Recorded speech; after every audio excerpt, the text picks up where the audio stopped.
Y la pregunta de rigor, ¿cuánta cuarentena más aguanta la economía? ¿Cuánta cuarentena más resiste la economía de todos nosotros?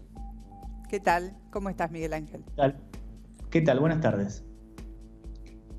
Bueno, mira, lo que estamos viendo es que ya después de ahora que son 45 días, la impresión es que el costo marginal empieza a superar el beneficio marginal. ¿Qué quiere decir? El costo diario de seguir con la medida parece superar el beneficio diario, que de todas maneras esto es muy difícil de estimar porque a ciencia cierta vos podés escuchar diferentes opiniones de profesionales diciendo que la pandemia puede extenderse o no, o mismo en algunos lugares, cuando vos ves las tasas de mortalidad en el mundo, bueno, no parecen muy diferentes de lo que es una gripe normal, donde efectivamente lo que acá tenés es un contagio, una tasa de contagio, una velocidad de contagio muchísimo más elevada, pero como vos bien decís, acá tenemos que empezar a pensar si el remedio es peor que la enfermedad, porque hay mucha gente que depende del día a día para poder salir y poder conseguir su sustento, y hay muchas pymes que también dependen de esto. Entonces, yo creo que la decisión del gobierno de poner la cuarentena en el momento que se hizo fue muy valiente, fue audaz, pero creo que ya está. Me parece que cada vez tiene menos sentido extenderla, y además la sociedad creo que también ha tomado conciencia de la gravedad, con lo cual las medidas deberían ya tender a ir llevando a una normalización con algunas reglas Ocurre, Boggiano, sí, ocurre que justo este análisis en el que todos coincidimos, que la gente ya no aguanta más sin poder hacerse de recursos, coinciden con datos muy alarmantes de los barrios más vulnerables, de los geriátricos y aún de las cárceles no tanto, porque no hay tantos casos, pero en los geriátricos hay muchos casos, hay 9 muertos en uno de los geriátricos que hace apenas 10 días fue intervenido, y en las villas de la ciudad de Buenos Aires la situación está preocupante. Entonces, ¿cómo se integra eso?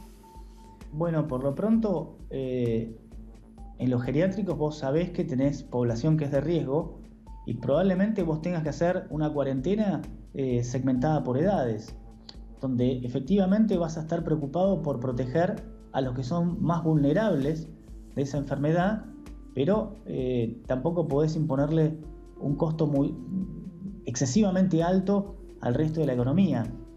Y en las villas, honestamente no sé la respuesta. La respuesta no la tiene nadie. Son preguntas Lo que pasa difíciles que de responder.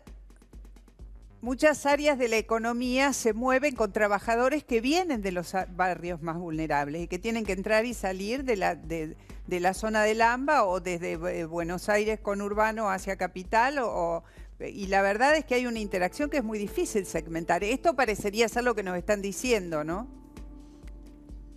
Bueno, yo descuento que hay mucha gente que está pensando mucho más que yo todo el tiempo en este tema, pero también hay que entender, como te decía antes, que hay consecuencias que quizás sean todavía más graves de mantener el aislamiento. Entonces acá no hay una solución que sea clara y agradable y que nos pueda satisfacer en todos los aspectos. Entonces, justamente esas son las decisiones más difíciles, cuando uno gana por un lado y se pierde por el otro. Ahora, me parece que, como decía inicialmente, todos los beneficios de mantener a la población en cuarentena, o una parte importante de los beneficios, probablemente ya se hayan aprovechado.